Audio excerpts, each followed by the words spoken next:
वरिष्ठ पत्रकार उमेश कुमावत का पहला हिंदी सॉन्ग थक गया मैं साला हुआ रिलीज। उमेश कुमावत ने कहा कि यह मेरा पहला गाना है, लेकिन लोगों को खूब पसंद आ रहा है। पूरे देश भर से अच्छा रिस्पांस मिल रहा है और बहुत ही जल्द मेरा दूसरा सॉन्ग भी आने वाला है। गाना देखो ये हमने एक एक्सपेरिमेंट किया है रैप और हिप हॉप के साथ, एक नया एक्सपेरिमेंट है। और थक गया मैं साला ये न्यू एज रैप, हम इसको न्यू एज रैप कह रहे हैं कि जो यंग ब्लड है या यंग लोग है, रैप तो वैसे ज़्यादातर यंग लोग ही देखते हैं, तो इसका जो थीम है वो भी उसी तरह से थक गया मैं साला। यंग ब्लड होता है वो क्या बोलता है कि अगर किसी के साथ कोई लड़का लड़की है, तकरार होती है, लेकिन यंग जवान आदमी क्या बोलता है कि थक गया मैं साला। तो उसी वो जो टैगलाइन है उसी को पकड़ के हमने ये गाना किया हुआ है। और मुझे लगता है कि ये बहुत अच्छा लगेगा लोगों को। ऐसा नहीं है कि ये ब्रेकअप सॉन्ग है, लोग ब्रेकअप सॉन्ग भी कह सकते हैं इसको, लेकिन ऐसा नहीं है कि ये ब्रेकअप सॉन्ग है। ये एक तरह से एक लड़के का एटीट्यूड सॉन्ग है। देखो बहुत आपने सॉन्ग देखे होंगे कि लड़की के एटीट्यूड के सॉन्ग मतलब बहुत सारे देखे होंगे आपने, लेकिन लड़के के एटीट्यूड का सॉन्ग आपको देखने को नहीं मिलेगा। और मुझे लगता है कि थक गया मैं साला एक लड़के के एटीट्यूड का सॉन्ग है, और उसी एटीट्यूड को इस पूरे गाने में हमने दिखाया है कि एक लड़के का एटीट्यूड क्या हो सकता है। मतलब लड़की के एटीट्यूड के सॉन्ग तो बहुत आते हैं, लेकिन एक लड़के के एटीट्यूड का सॉन्ग किस तरह से होता है, अगर ये देखना है तो आपको थक गया मैं साला जरूर सुनना पड़ेगा।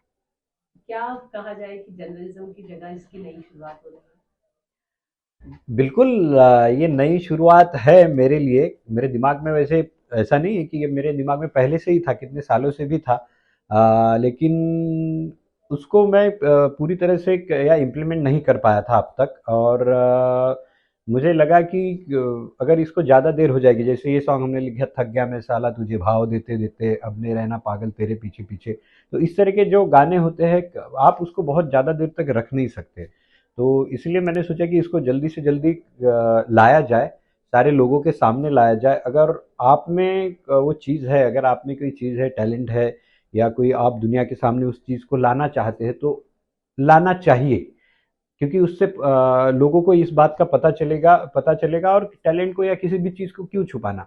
तो इसीलिए मुझे लगता है कि आगे भी इस तरह के सॉन्ग हम लाते रहेंगे। और दर्शकों ने जिस तरह से मुझे, मैं तो जर्नलिस्ट हूँ, पत्रकार हूँ, तो लोगों ने मुझे वो प्यार बहुत दिया है। और मैं तो यही एक्सपेक्ट करता हूँ सब लोगों से, जितने भी हमारे दर्शक हैं उनसे, कि वो इस न्यू इनिंग में भी मेरा साथ देंगे।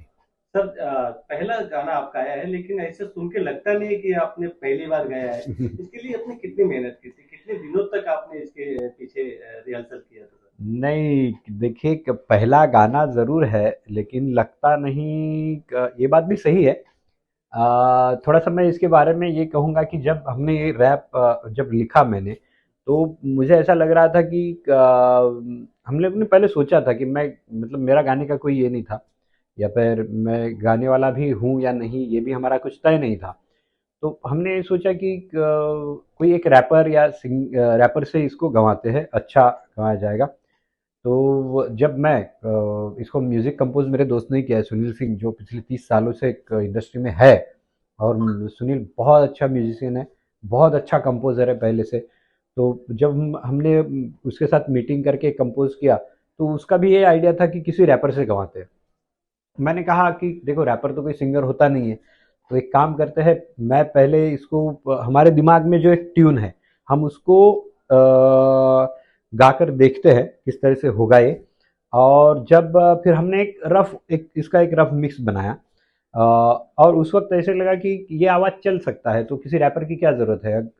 काफ़ी लोगों को भी हमने पूछा, हमारे जो नज़दीकी थे, घर वाले थे, उनको भी पूछा। तो उसके बाद उन्होंने कहा कि नहीं ये आवाज़ चल सकती है। तो ऐसे नहीं, मैं वैसे तो एक्सीडेंटली सिंगर बना हूँ, और लेकिन मुझे भी ठीक लगा, नॉट बैड। अब तो ये दर्शकों पे है, वो इसको किस तरह से देखते हैं। गाना तो हिट हो चुका है, अभी नेक्स्ट क्या प्रोजेक्ट आएगा, क्या सरप्राइज रहेगा लोगों के लिए? देखो इंडिया में इंडिपेंडेंट म्यूजिक जो लोग बनाते हैं, मतलब मैं कहूँगा कि काफ़ी कम लोग बनाते हैं। वैसे वेस्टर्न में कल्चर बहुत ज़्यादा है।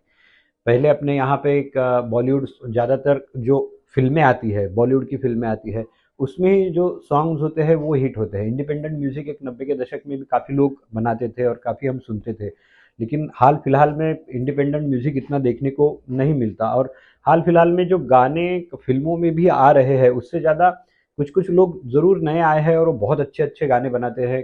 इंडिपेंडेंट म्यूज़िक को एक मुझे लगता है कि अपने यहाँ पे एक भारत में एक स्कोप है इस चीज़ को। तो वो अब जब हमने पहला गाना लाया है तो ज़ाहिर सी बात है कि ये सिलसिला यहाँ रुकेगा नहीं। मैं ये बात श्योर करता हूँ कि अगला गाना हम ज़रूर लाएंगे। अगले 3-4 महीने में आपको हमारा अगला गाना भी देखने को मिलेगा, और वो भी रैप और हिप हॉप ये जो जॉनर है, मतलब यंग जॉनर, उसमें ही देखने को मिलेगा।